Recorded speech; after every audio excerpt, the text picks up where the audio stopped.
今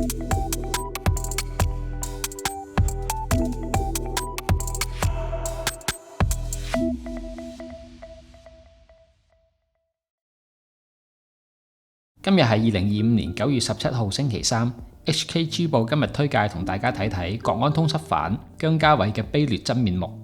國安通緝犯姜家偉多年假扮牧師，搞假教會，招搖撞騙，操控學生，煽動分裂，賣慘斂財，無論親人定係同路人都係佢嘅利用對象，堪稱邪毒騙嘅集大成者。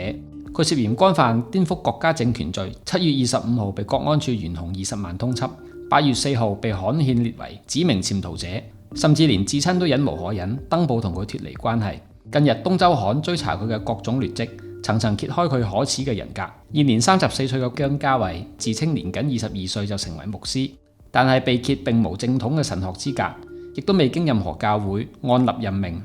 立法會議員管浩鳴牧師表示，牧師一般平均至少30歲，冇聽過20歲出頭就可以成為牧師，意指佢嘅身份造假。報道引述知情人士表示，早喺2012年，姜家偉擅自脫離香港基督復臨安息日會，創立處聖會以太堂，專門吸納屯門區嘅未成年學生，以宗教做包裝，實質進行政治洗腦。反邪教組織新興宗教關注事工總幹事楊志忠踢爆，姜家偉嘅講道內容大多係抄襲拼湊，滲入大量嘅個人政治立場，根本唔係傳福音，而係播毒。佢更加直言，佢咁樣嘅手法同運咗一個邪教冇分別。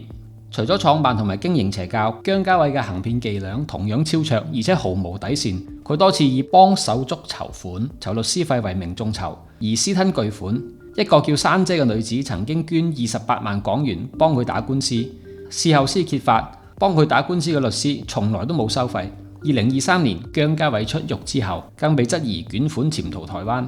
唔單止同路人，甚至至親都係姜家偉嘅利用對象。報道指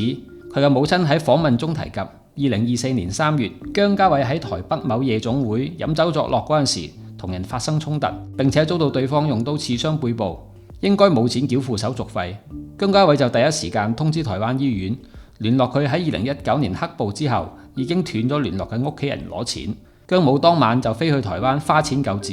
點知姜家偉出院之後就唔再聯絡屋企人，反而開直播向公眾賣慘博同情，令到母親心寒至極。後來佢嘅母親從網上得知姜家偉已經喺加拿大，更加因為同反中亂港組織扯上關係而被通緝。佢慨嘆已經冇能力去理佢，30幾年嚟佢未曾照顧過家庭，作為屋企人已經對佢極大包容同埋支持。既然佢選擇呢條路，就自己承擔後果。今年8月，姜家偉家人登報宣告同佢脫離關係。有傳事後台灣當局要求姜家偉離開，佢隨即再竄逃加拿大，繼續推銷佢反中亂港嘅言論。有指佢主動外泄組織成員嘅資料，製造被打壓嘅假象，為申請庇護鋪路。觀乎姜家偉嘅行為，簡直係無情無義、無恥得令人髮指。姜家偉一路行騙，一路竄逃，一路被拋棄，佢六親不認，毫無底線，去到邊度都唔受歡迎。逃亡路嘅盡頭必然係法律制裁，如此邪毒騙之徒必將無路可走。